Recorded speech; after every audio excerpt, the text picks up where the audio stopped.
Thank you. Thank you, Mark. Also, thank you, Dean Adler, the entire DePaul community, and of course, everybody that's here at the 21CM conference. I'm very, very humbled to talk with you about what I'm passionate about, and it's really this intersection between social justice and artistic expression.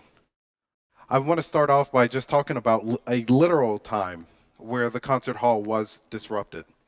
When I was a student at Curtis, I did a lot of outreach in the schools, community centers, hospitals, and a brass trio that I was performing in went to a school in the Northeast.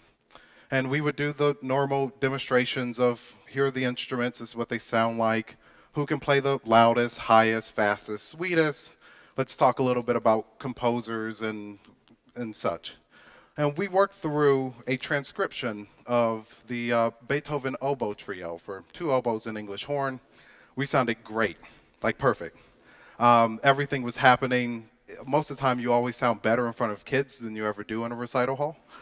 And about halfway through, kind of doing demonstrations using excerpts from this oboe trio, one of the kids in the audience raises his hand and says, "Why the hell should I care about Beethoven?"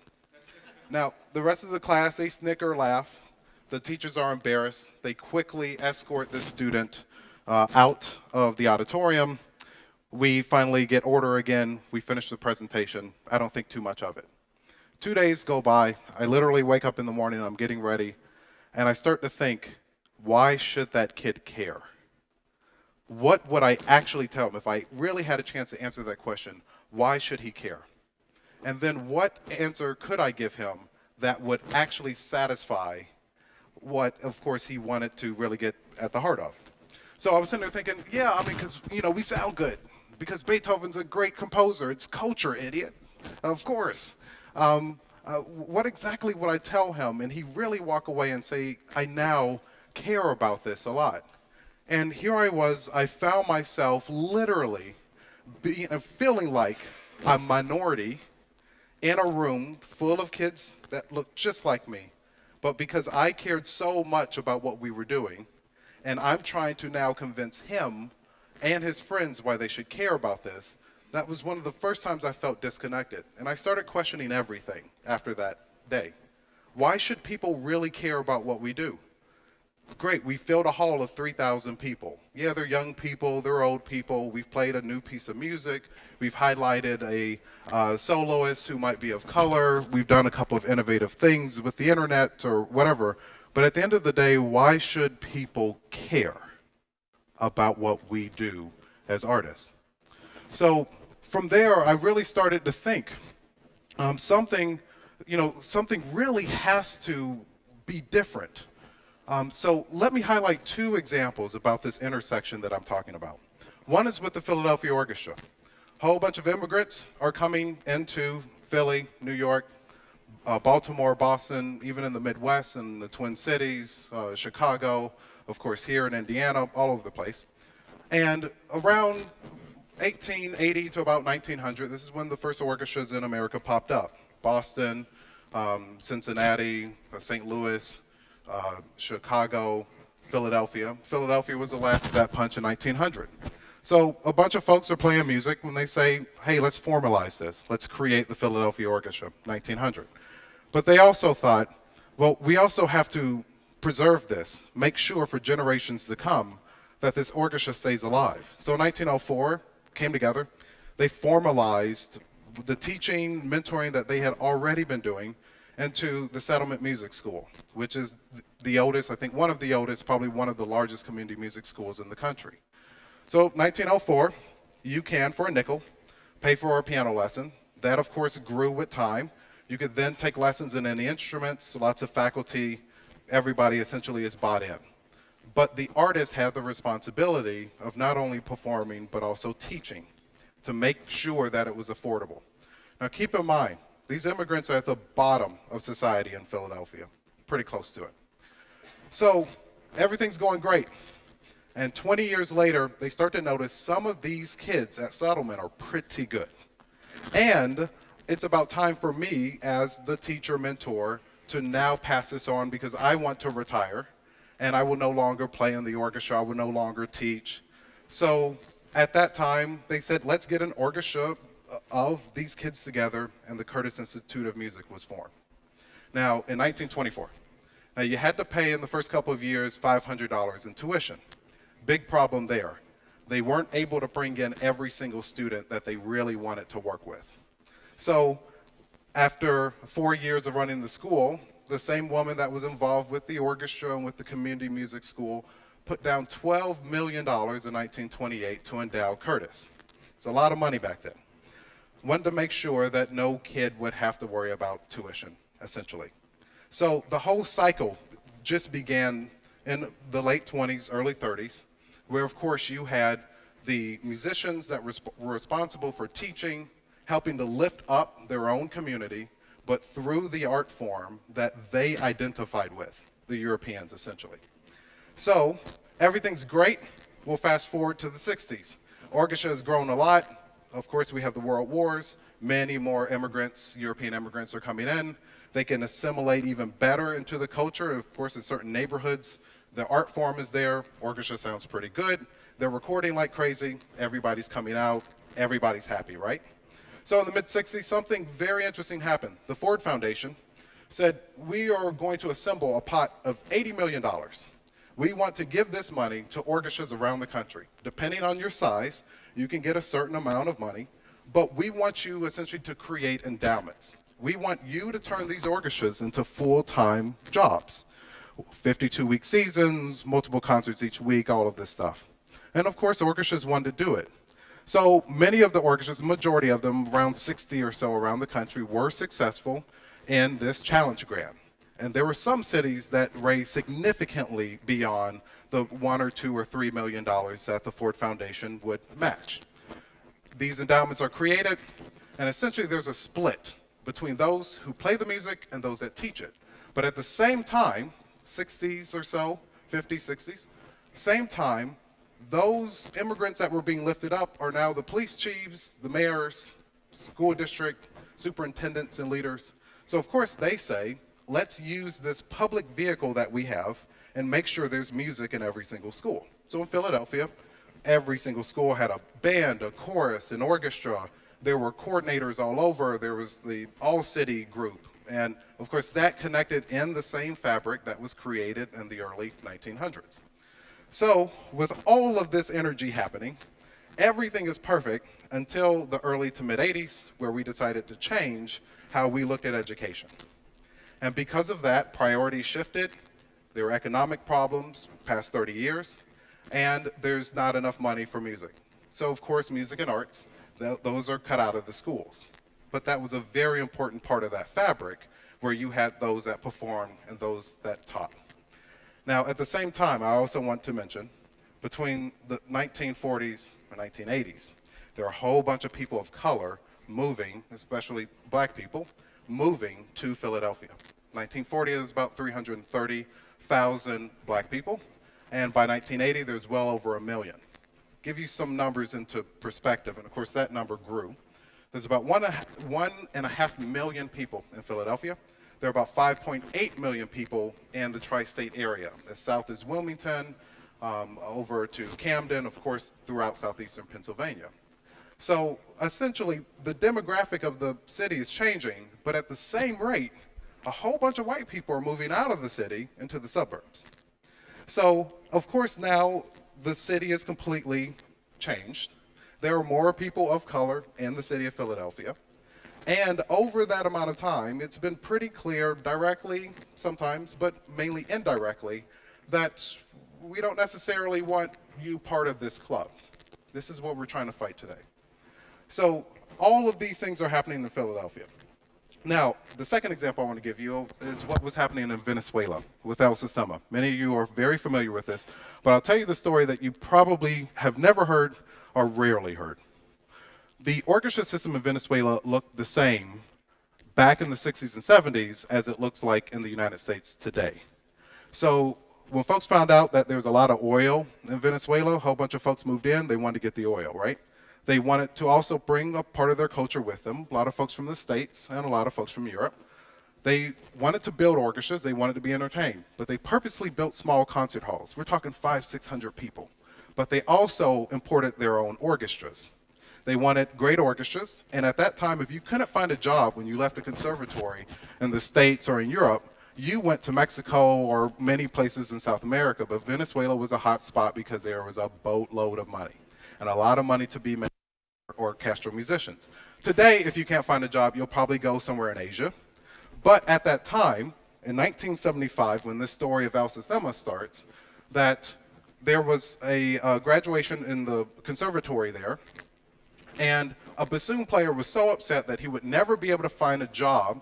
There were only about 3 or 4 Venezuelans in the National Orchestra. He burned his bassoon in the courtyard after graduation. I'll never be able to find a job. That really moved Dr. Abreu, who founded El Sistema, and he said, okay, we're going to form our own orchestra. So he essentially made a promise and said, I want nothing but Venezuelans. And 11 folks showed up. They weren't 11 kids playing Twinkle Twinkle in a parking garage. These were 11 conservatory-trained musicians. The next rehearsal, 32 came, then 47, and the next thing you know, he had a full orchestra. But he made it very, very clear in Venezuela what he wanted to do, and it pissed off a lot of people. Not the best way to make friends, to say we will create our own club and then support it. 2 years go by, takes the orchestra to Aberdeen, Scotland. He wins the competition, comes back. Everybody in Venezuela is like, oh, amazing, come join our club. Dr. Abreu says no. Here's the other thing about Dr. Abreu. He is a trained economist. He has a PhD in petroleum economics, whatever that means. And then he's also a trained musician as a pianist organist, and also a politician. He was essentially the equivalent of the culture minister of the country. So he knew how everything worked. He knew how money worked, he knew how politics worked, and of course he knew what music looked like. He spent that time studying the music education system in the United States.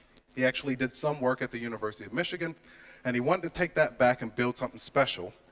But after that 2-year period, he knew that something special was happening with those kids that he was working with. So he pushed for 6 or 7 years after that, this whole idea that music is actually making these kids better people. Because of that, he was able to unlock a bunch of money. He then expanded the orchestra system around the country of Venezuela. And then, as you know today, there are 800,000 kids in El Sistema. They're playing music for at least 4 hours, 6 days a week.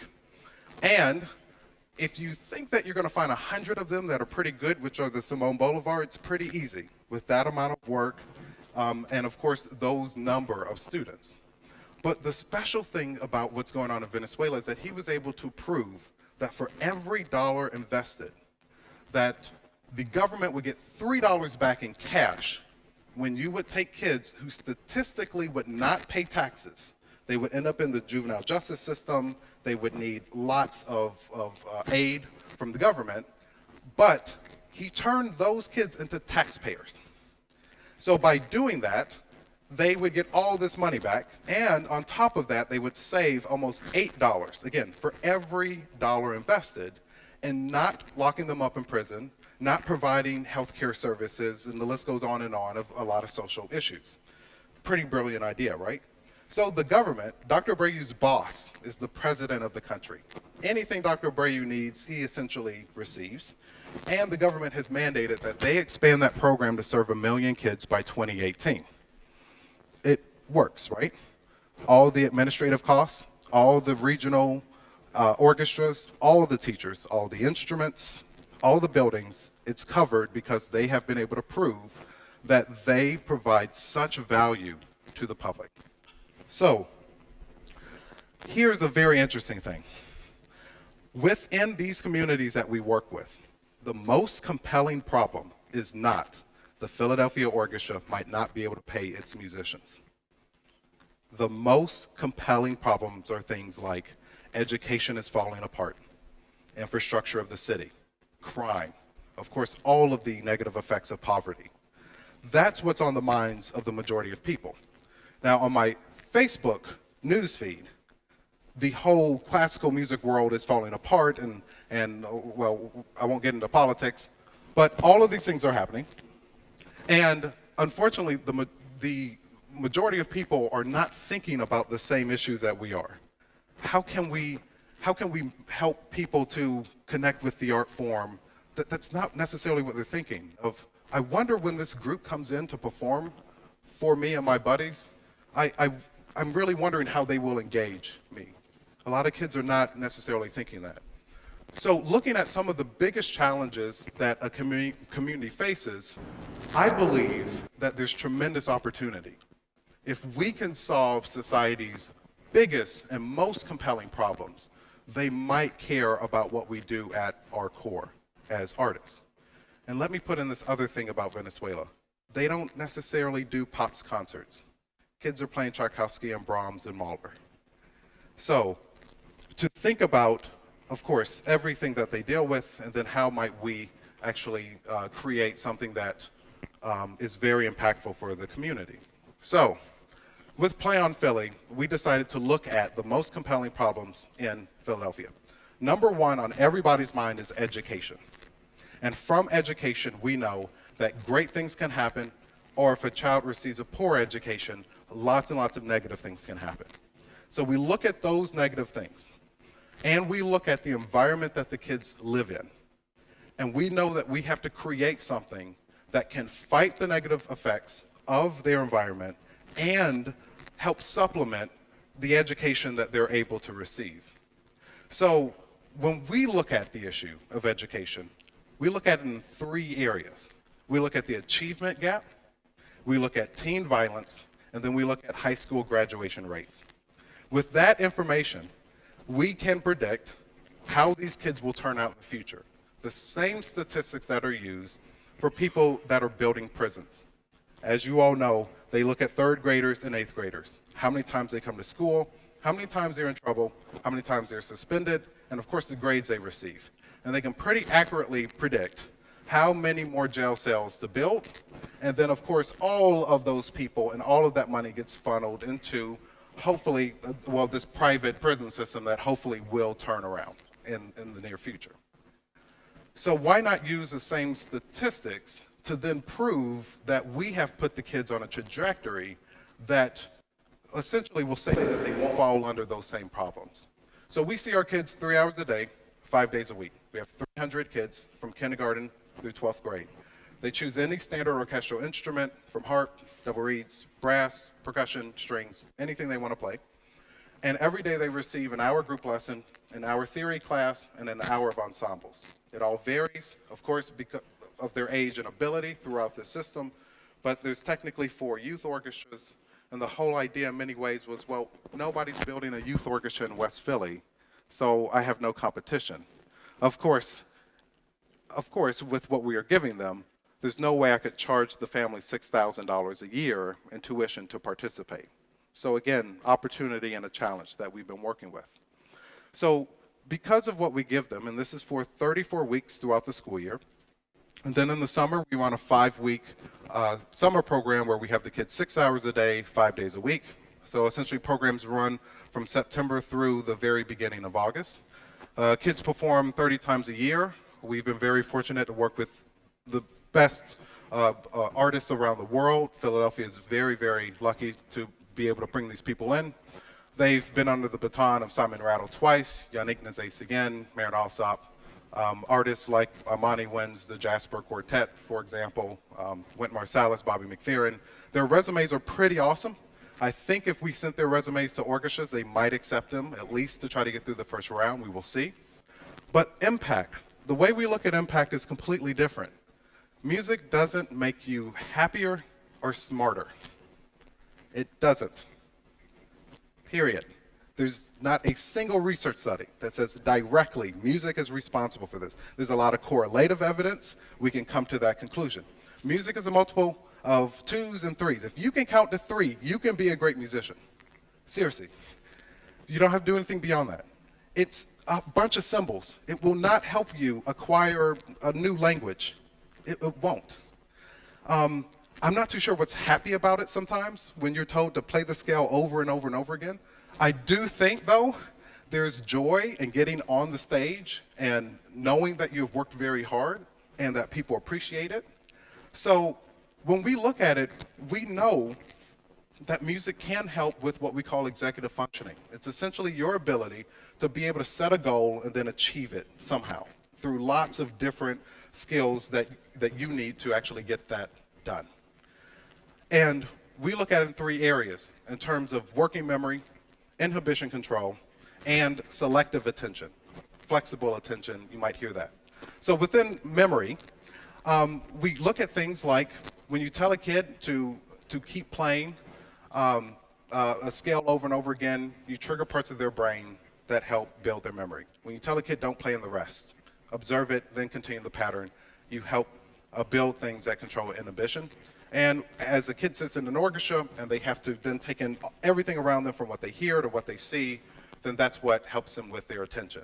And because of that work in executive functioning, the grades go up, and our kids are a letter grade ahead in every academic subject in comparison to kids that do tutoring for 2 hours a day, 5 days a week, or sports or extracurriculars. We look at things like attendance. They come to school 30% more, and they're hardly ever in trouble. It's not because music made them happier or smarter. It's because we know that music can have that type of impact with kids. So what I want to leave you all with is this idea that music can be an extremely powerful tool to help these kids achieve. And because of that, we are able to raise millions of dollars, help these kids through the environment that they live in, and hopefully help to put them into a life that they are proud of and one that helps to keep Philadelphia sustainable. So I want to thank you all for listening to me, and I want to encourage you to go out into your communities, do more, roll your sleeves up a little bit more, and think about how can we collectively have the type of impact in the communities that we need. Thank you.